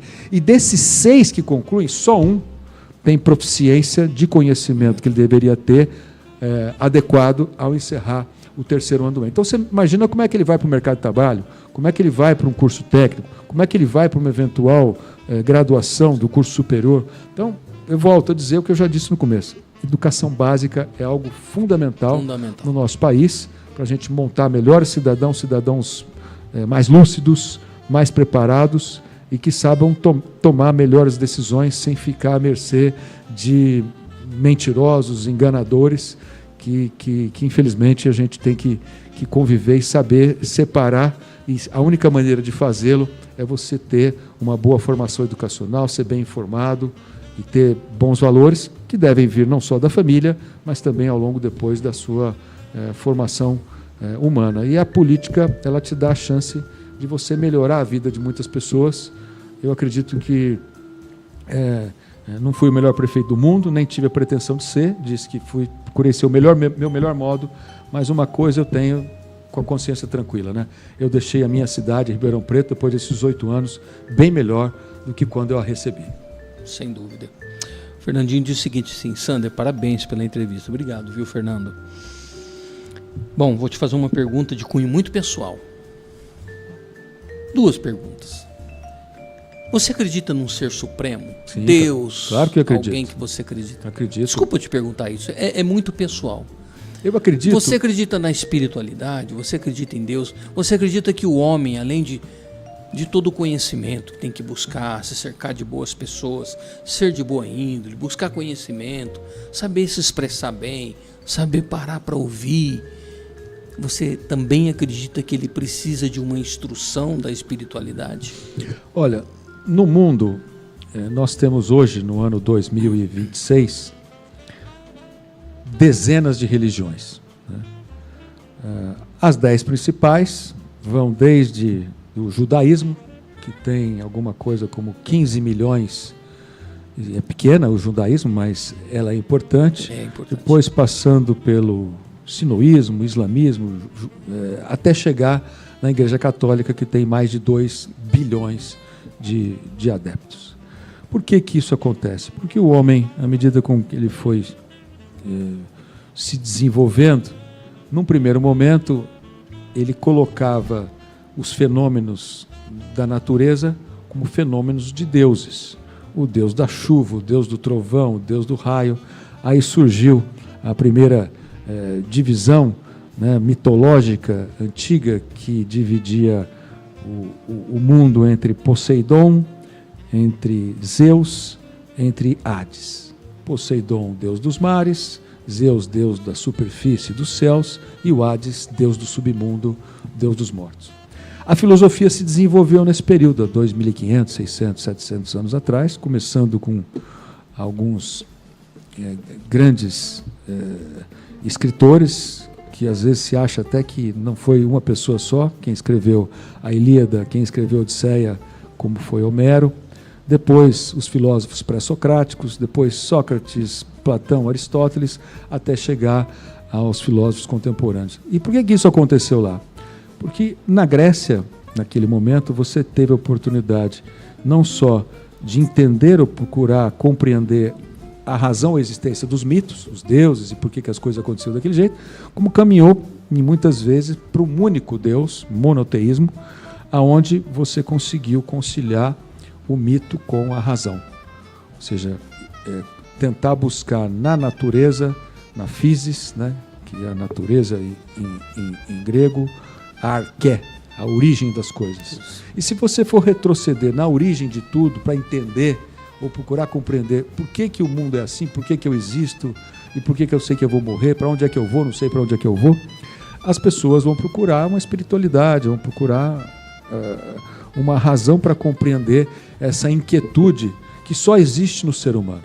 Nenhum outro animal sabe que vai morrer, nenhum outro animal enterra os seus mortos, nenhum outro animal constrói catedrais, igrejas para deuses santos, obviamente que ele acredita. Então isso é exclusivamente da natureza humana.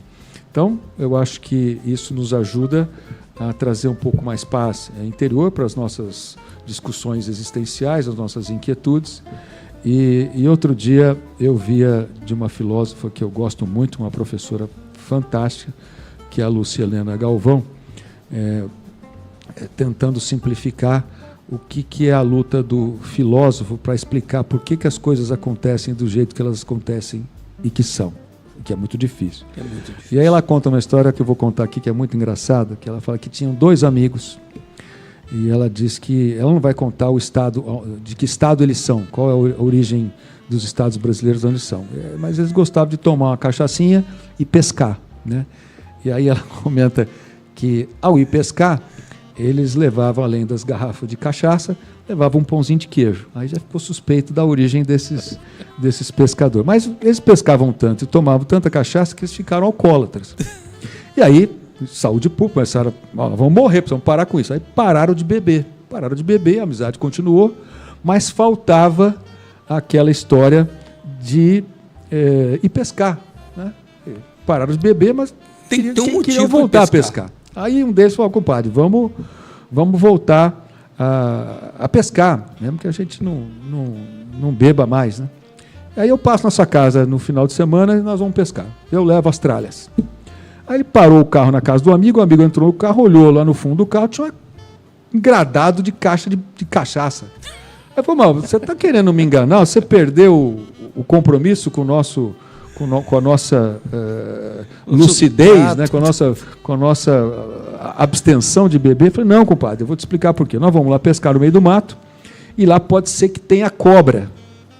E se tiver uma cobra, a gente tem o álcool aqui da pinga para poder fazer a limpeza, a desinfecção, a asepsia, para não ter problema com a picada de cobra. Ela falou, então tá bom, então você está perdoado. Mas me diz uma coisa, o que é aquele saco atrás do engradado de cachaça? Ali estão as cobras, né?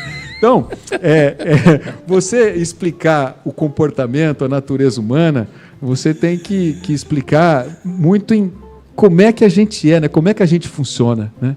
Então, esse é o segredo, né, do estudo da natureza humana, das pessoas, compreender por que as pessoas fazem uma coisa que te aborrece e aquilo não deve te aborrecer se eventualmente aquilo não te atingir. Então, receber uma crítica que não é verdade não deve te atingir. Se alguém te ofender moralmente ou contra a sua honestidade, aí você tem a justiça para recorrer, né? Então, são coisas, pequenos segredinhos que acabam te tornando uma pessoa mais de bem consigo próprio e capaz de, obviamente, contribuir para o resultado da coletividade, ou principalmente da sua família, né? Eu vejo que você tem que sempre ser uma pessoa que saiba cuidar da sua família. Tem muita gente que diz, olha, eu quero salvar o planeta, eu vou resolver o problema das crises climáticas. O cara sequer resolve o problema dentro de casa, ele tem a vida toda complicada, ele mesmo ele é todo indisciplinado, a família está toda bagunçada. Então começa a resolver primeiro dentro de você. Depois cuida de resolver o seu entorno, a sua família, o seu trabalho, a relação com seus amigos, com as pessoas que você convive do seu trabalho, etc, etc.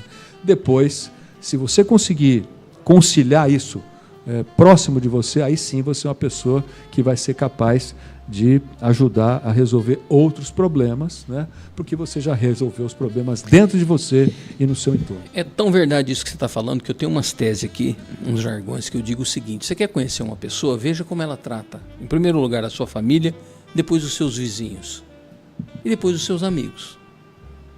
Observou bem essa pessoa, como ela trata a família, seus vizinhos, seus amigos? Pronto, ele está preparado para a vida. Exatamente. Né? O Juarez disse aqui, ó, o Juarez Messias: parabéns pelo programa, belo bate-papo. E o Dr. Fernando Maximino, eu chamo ele de Fernandinho porque foi meu amigo de escola, né? Dr. Fernando Maximino de Lima: parabéns, Duarte, foi uma aula de conhecimento geral. Muito obrigado ao Juarez mais uma vez, ao Dr. Fernando Maximiano. Agradecer por esses instantes aqui muito agradáveis, foram quase 2 horas aqui de um bom bate-papo. Agradecer a você mais uma vez. Eu vou para a última pergunta. Pois não, vamos. última. A você derradeira. lembra que eu falei que tinha duas? A derradeira. Você falou que ia fazer uma última pergunta, fez 2. Aí depois você falou que não ia fazer mais, mas fez mais 2. E agora você está fazendo a 5ª. Então, vamos lá. Mexeu no cabelo, tem uma pergunta. Não, essa é a derradeira mesmo. Ok. Projetos para o futuro. Dá para fazer uma boa dobradinha com o Bebedouro? Nós temos aqui pessoas capacitadas. Olha, aqui em Bebedouro eu tenho um companheiro de partido que foi candidato a prefeito. Né? Pessoal, nós não estamos que é o, fazendo pré-campanha e nem falando, mas ele tem uma carreira política, que é o tem que perguntar. Dr. Fernando Piffer, que já anunciou junto ao nosso partido, ao PSD, que é pré-candidato a deputado estadual. E eu, ontem, inclusive, o próprio presidente nacional, Gilberto Kassab, fez essa referência de que eu, lá em Ribeirão Preto, sou um pré-candidato a deputado federal e que poderemos ter eleitores ou apoiadores e, ao mesmo tempo, lideranças políticas que entendam nos apoiar, além de, logo mais, a partir das convenções partidárias em julho e agosto, que acontecem agora, final de julho, começo de agosto, aí nós vamos ter os candidatos a presidente da República, a governador do Estado, senador, para compor as chapas de cada partido ou de coligações. Mas o meu projeto, né, respondendo a sua pergunta, é me colocar como pré-candidato a deputado federal nas eleições de outubro desse ano e, uma vez sendo eleito, honrar os votos da nossa região, Ribeirão Preto, Bebedouro e toda a nossa região aqui do Nordeste do Estado de São Paulo, da qual eu já a representei como deputado estadual, como deputado federal, e agora, depois de ter passado pela experiência na gestão, né, de uma das maiores cidades do Brasil, como Ribeirão Preto, eleito sendo trabalhar para fortalecer o municipalismo, melhorar a transferência de recursos mais aos municípios e desconcentrar em Brasília. Eu sempre falo que o Brasil está de ponta cabeça porque a maioria dos impostos vão para Brasília ao invés de virem para cidades, né, que é onde, de fato, está a vida das pessoas. Acontece, né? Então, encerro dizendo a você o que eu disse ontem na palestra aos prefeitos e gestores públicos, né? Precisamos de menos Brasília, mais Brasil, fortalecer os municípios para melhorar a qualidade de vida das pessoas nas cidades onde elas moram. Bebedouro, daqui a um tempo, vai ter uma eleição para prefeito. Esperamos formar um amigo nosso prefeito. E esperamos que esse nosso amigo prefeito conte com o apoio do Nogueira. Bom, nós vamos ter aí uma eleição nacional pela frente. E é claro que, ao encerrar o processo eleitoral no final desse ano, conhecendo o novo presidente ou reeleição do presidente, governador, a reeleição do atual governador, os deputados federais, estaduais, senadores, você já começa a pensar na vida da cidade para a sucessão dos atuais prefeitos que terão seus mandatos encerrados em 2028. Né? E eu espero, em sendo eleito deputado federal, poder estar aqui ao lado da população bebedourense, junto aos melhores quadros que a gente pudesse cercar para trabalhar para que a cidade possa ter boas gestões, né? Como eu disse aqui no programa, alguém que pegue o bastão e seja capaz de entregar melhor do que recebeu lá na frente, para melhorar, enfim, e qualificar, né, a gestão pública das nossas cidades. Duarte Nogueira, muito obrigado por ter aceitado o nosso convite. Foi um bate-papo, para mim foi uma aula de gestão, de gentileza, de bom posicionamento, equilíbrio emocional, equilíbrio psicológico. Quem sou eu para analisar isso, mas como espectador, eu estou te entrevistando, mas eu sou seu espectador. Então, parabéns. O que eu, André, nós aqui da CWB, do Diálogo, todos nós que estamos aqui, o Mário que ainda está aqui no estúdio, tua equipe, desejo a você, Duarte, saúde em todas as áreas da sua vida. Saúde física, emocional, espiritual, profissional. Tudo que você for fazer, eu desejo a você que você continue tendo sucesso. Desafios virão, mas que você continue sendo sucesso, que você continue sendo essa pessoa do bem e que tem sempre essa mentalidade preocupado com o coletivo. Deus não deu asa à cobra, Deus deu asa àqueles que sabem voar. E eu acho que Deus acertou quando colocou você na liderança de assuntos políticos do nosso país e da nossa região. Acho que a decisão de Deus foi sábia, usando o povo para votar em você. Então é isso que eu desejo. Como jornalista, você tem o meu respeito, o respeito da casa, o respeito do diálogo. Como amigo, eu vou continuar admirando o seu trabalho e eu tenho toda a liberdade para dizer isso. E que você continue sendo esse bom ser humano. Acima de ser um bom gestor, tudo, você é um bom ser humano. Muito obrigado, Sander. Obrigado, um prazer, uma alegria participar do facilidade diálogo, de poder falar com você. O André também, muito obrigado. Né, a produção toda, né? E se Deus quiser, estaremos aqui numa outra oportunidade para esticar um pouco mais o nosso bate-papo. A casa não é minha, é nossa. Então ela vai estar sempre de portas abertas. Toda vez que a gente te convidar vai ser um prazer e toda vez que você quiser vir será um grande prazer. Tá bom? Jorge, obrigado, viu? Renata, você também foi sensacional. Alessandro, muito obrigado. Mário que esteve até aqui. Andrezinho, valeu. Michael, muito obrigado. A namorada do Michael, que eu não lembro o nome. Juliana, obrigado. Você que esteve conosco até agora, minha câmera é essa aqui. Você que esteve conosco até agora, muito obrigado por você ter estado conosco nesse bom bate-papo. A nossa secretária Luciana Vecchiato, parabéns, Sandro, parabéns para você, Luciana. Todo mundo gostou do seu café, viu? Estava excelente.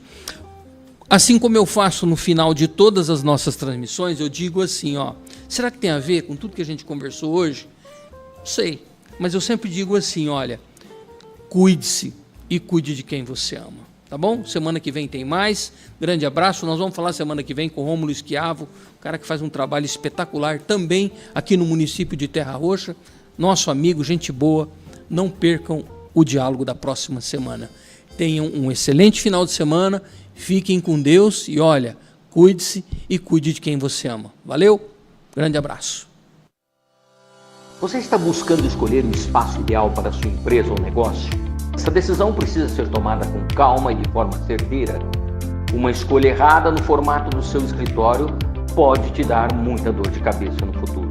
Com a popularização de trabalhos que podem ser realizados online e profissionais buscando cada vez mais lugares e locais alternativos para trabalhar, a Cowork Bebedouro Comunicação tem a solução. Salas com locação a partir de R$30 a hora. Entre em contato com a nossa central de atendimento através do nosso fone WhatsApp 17 992 30 89 59. Ou se preferir, faça-nos uma visita. Estamos localizados na Rua Ascânio de Carvalho, número 503, Centro Bebedouro. E venha conhecer os nossos espaços disponíveis. Salas mobiliadas, isolamento acústico, ar-condicionado, interfone com acesso à secretária e cafeteria, aluguel por hora, período, dia ou pacote de horas. Estamos te esperando!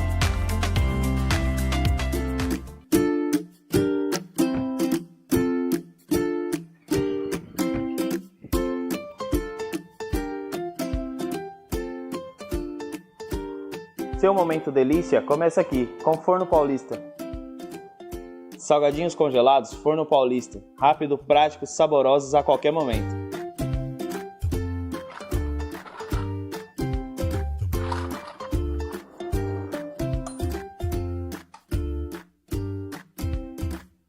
Olha como é prático, você leva ao forno por 10 minutos a 180 graus.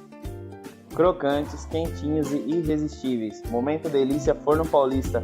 Encontre nas melhores lojas.